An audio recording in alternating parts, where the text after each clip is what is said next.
frogs and leg circles. On 2 springs, headpiece up. Take the extension straps, place them over the shoulder, and pick up both of the handles. Take one leather loop and handle in one hand, take an extension strap and thread it through both the leather and the handle.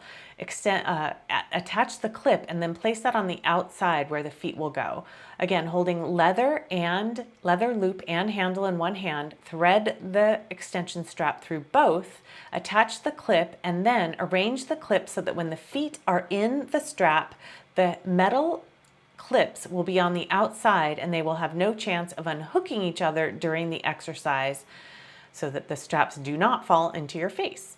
Place the feet into the loops, make sure there's no twists in the leather, and then come into a frog position. From here, frog out at a 45-degree angle, keeping the heels connected to each other and hugging throughout, and then resist on the way back in. So press out, pressing into the springs, and resist the springs on the way back in. Don't let your body just ride the trip back in. Resist the springs instead. This is building strength and control through the powerhouse and the hips and legs.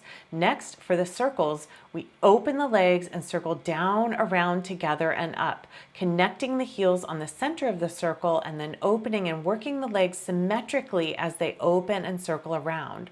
Reverse the circles after 5 to 10 circles and do the same the other direction, working to get symmetry through the legs so that they are both doing the exact same thing with the same strength and same control.